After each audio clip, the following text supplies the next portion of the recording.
નમસ્કારો. સરકારી માધ્યમિક શાળા સરસવ તાલુકો વિજયનગરની આ ઓફિશિયલ યુટ્યુબ ઉપર આપ સૌનું હાર્દિક સ્વાગત છે. મિત્રો, આજે આપણે ધોરણ 9ની અંદર આપણી જે પ્રથમ કાવ્ય છે, પ્રથમ પોએમ ધ રિવર નો આપણે આજે અભ્યાસ કરીશું. તમારી પાસે પુસ્તક પણ ઉપલબ્ધ હશે જ. તો મિત્રો, ધ રિવર એટલે નદી. આ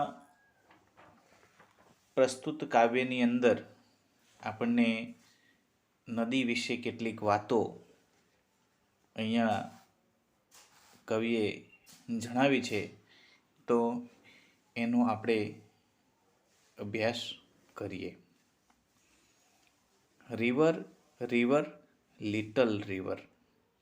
અહીંયા એક નાનકડી નદીની વાત કરી છે. રિવર એટલે નદી. તમે શબ્દોમાં જોઈ શકો છો, પહેલી line river river little river. નદી કેવી છે? નદી નાનકડી છે. Bright you sparkle on your way. Bright એટલે તેજસ્વી. સ્પાર્કલ એટલે ચમકવું. ઓન યોર વે, નાનકડી નદી છે. એ નદી ખૂબ જ ચમકે છે. એના માર્ગમાં ખૂબ જ ચમકે છે. Over the yellow payable dancing. અને નદી, પેબલ એટલે કાંકરો, કાંકરા ઉપર નદી નાચતી કૂદતી એ આગળ વધે છે. Over the yellow payable dancing. Yellow એટલે પીળા, પીળા કલરના કાંકરા પર નાચતી કૂદતી નદી એના માર્ગમાં આગળ વધતી જાય છે. Through the flowers and foliage glancing. નદી કેવી રીતે પસાર થઈ રહી છે? તો થ્રુ ધ ફ્લાવર્સ એટલે ફૂલો અને પાંદડાઓમાંથી, ગ્લેન્સિંગ એટલે જોતી જોતી, like a child a at play. જેવી રીતે બાળક રમતું હોય ને, એવી રીતે નદી એ એના માર્ગની અંદર આનંદથી ચમકતી, પીળા કાંકરા પર નાચતી કૂદતી, ફૂલો અને પાંદડાઓમાંથી જોતી જોતી, જાણે એક નાનકડું બાળક રમતું હોય અને જેવું આપણને જોવાનું ગમે એ રીતે આ નાનકડી નદી છે એ પોતાના માર્ગની અંદર આગળ વધે છે, એમ કવિ આપણને કહે છે. બીજી સ્ટાન્જા, આગળની સ્ટાન્જા આપણે જોઈએ. River river swelling river, on your rush through rough and smooth, louder faster બ્રાઉલિંગ leaping over rocks by rose banks sweeping like impetuous youth. બીજી સ્ટાન્જામાં કવિએ એમ કીધું છે, રિવર રિવર સ્વેલિંગ રિવર. સ્વેલ એટલે ઉછળવું અને સ્વેલિંગ એટલે ઉછળતી. તો અહીંયા બીજી સ્ટાન્જાની અંદર કવિ એમ કહે છે કે નદી કેવી છે? ઉછળતી નદી. પહેલી સ્ટાન્જામાં નદી કેવી હતી? નાનકડી નદી, અને એના રસ્તામાં નાચતી કૂદતી, ફૂલો અને પાંદડાઓમાંથી જોતી જોતી, જાણે નાનકડું બાળક રમતું હોય એવી રીતે જાય છે, એમ કવિ એમ કહે છે. બીજા સ્ટાન્જાની અંદર કવિ એમ કહે છે કે રિવર રિવર સ્વેલિંગ રિવર, ઉછળતી કૂદતી નદી, on your rush through rough and smooth. Rough એટલે ખાડા ટેકરાવાળો, સ્મૂથ એટલે સમતલ, ખાડા ટેકરા વિનાનું. તો ખાડા ટેકરાવાળા અને સમતલ રસ્તે એ દોડતી જાય છે. લાઉડર ફાસ્ટર બ્રાઉલિંગ લીપિંગ એટલે કે બધું મોટા અવાજ સાથે ઝડપથી ખળખળ વહેતી નદી, કૂદતી નદી. Over rocks by rose banks sweeping like impetuous. Impetuous એ યુથ, જાણે કે એ નદી પથરા ઉપરથી કાંઠા પર ગુલાબના છોડને સ્પર્શ કરતી ઝડપથી દોડી જતી નદી જાણે એક ઉત્તમ યૌવન જેવું એમને લાગે છે. તો મિત્રો અહીંયા બીજી સ્ટાન્જાની અંદર ઉછળતી નદી ખાડા ટેકરાવાળા સમતળ રસ્તાઓ એ રસ્તે દોડતી જાય છે. થોડા અવાજ સાથે ખળખળ વહેતી કૂદતી પથરાઓ પરથી કાંઠા પરથી ગુલાબના છોડને સ્પર્શતી નદી વહી જાય છે એનું કવિ અહીંયા આપણને નિરૂપણ કર્યું છે. ત્રીજી સ્ટાન્જા જુઓ. River river brimming river. Brimming એટલે છલકવું, બ્રિમિંગ એટલે છલકતી. તો હવે કેવી નદી છે? છલકતી નદી છે. Broad and deep. બ્રોડ એટલે વિશાળ, ડીપ એટલે ઊંડી, and steel as a time અને સમયની જેમ સ્થિર. છલકતી નદી વિશાળ છે અને ઊંડી છે અને સમયની જેમ જાણે સ્થિર થઈ ગઈ હોય એમ લાગે છે. seeming still yet still in motion, tending onward to the ocean. Ocean એટલે સમુદ્ર. just like mortal prime. એ વિશાળ અને ઊંડી અને સમયની જેમ સ્થિર લાગતી નદી છતાં એ પોતાની ગતિમાં એ સમુદ્રની દિશામાં આગળ વધે છે. જેમ જીવનના શ્રેષ્ઠ સમયમાં માણસ આગળ વધી રહ્યો હોય એવી રીતે આ નદી પણ આ સમુદ્ર તરફ વહેતી જાય છે. છેલ્લી સ્ટાન્જા જુઓ મિત્રો. River river headlong river. નદી નદી ઉતાવળી નદી. અહીંયા નદીને કેવી કહી છે? ઉતાવળી કહી છે. મિત્રો પહેલી સ્ટાન્જામાં નાનકડી નદી, બીજી સ્ટાન્જામાં ઉછળતી નદી છે, ત્રીજી સ્ટાન્જાની અંદર છલકતી નદી તરીકે ઓળખી છે, જ્યારે છેલ્લી સ્ટાન્જાની અંદર એમ કહ્યું છે કવિએ રિવર રિવર હેડલોંગ રિવર એટલે કે ઉતાવળી નદી. Down you dash into the sea. દરિયામાં તું તરફ ધસી જતી. Sea that line hath never sounded. દરિયો જેની ઊંડાઈ અમાપ છે. Sea that sail hath never rounded. દરિયો જેનો પ્રવાસ નિરંતર છે.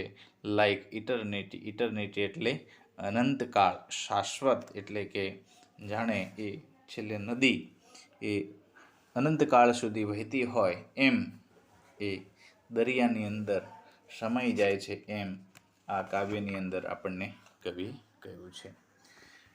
મિત્રો ગ્લોસરીની અંદર જુઓ. સ્પાર્કલ એટલે ચમકવું, પેબલ એટલે નાનકડા પથરા,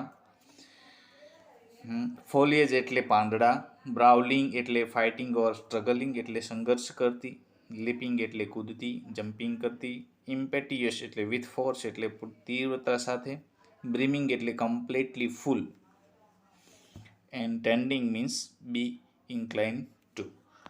મિત્રો કોમ્પ્રિહેન્શનની અંદર જુઓ. C1 give opposites.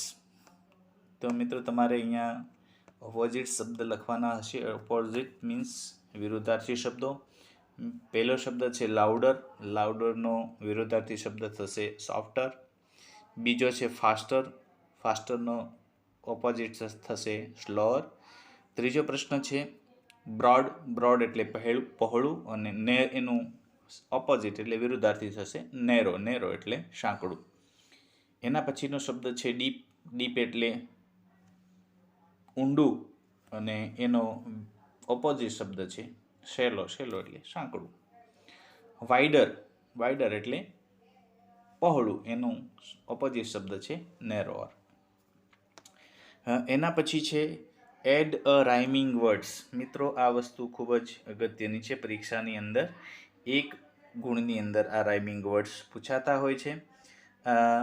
તમે જોઈ રહ્યા છો કે રાઇમિંગ વર્ડ એટલે પ્રાસયુક્ત શબ્દ. મિત્રો તમે જ્યારે કાવ્ય જોઈ તો કેટલાક શબ્દો એવા છે કે જે પ્રાસયુક્ત શબ્દ છે. તમે કાવ્યની અંદર ઉપર જોશો તો તમને તરત જ ખબર પડશે કે પહેલી સ્ટાન્જાની અંદર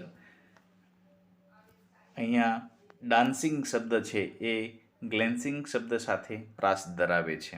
એવી રીતે લીપિંગ શબ્દ છે એ વીપિંગ શબ્દ સાથે એ પ્રાસ ધરાવે છે.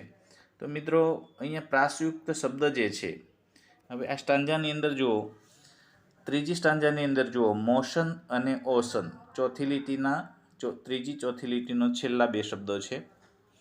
એના પછી છેલ્લી સ્ટાન્જાની અંદર જુઓ સાઉન્ડેડ એન્ડ રાઉન્ડેડ બે શબ્દ છે. અહીંયા તમે જોઈ શકો છો સાઉન્ડેડ એન્ડ રાઉન્ડેડ.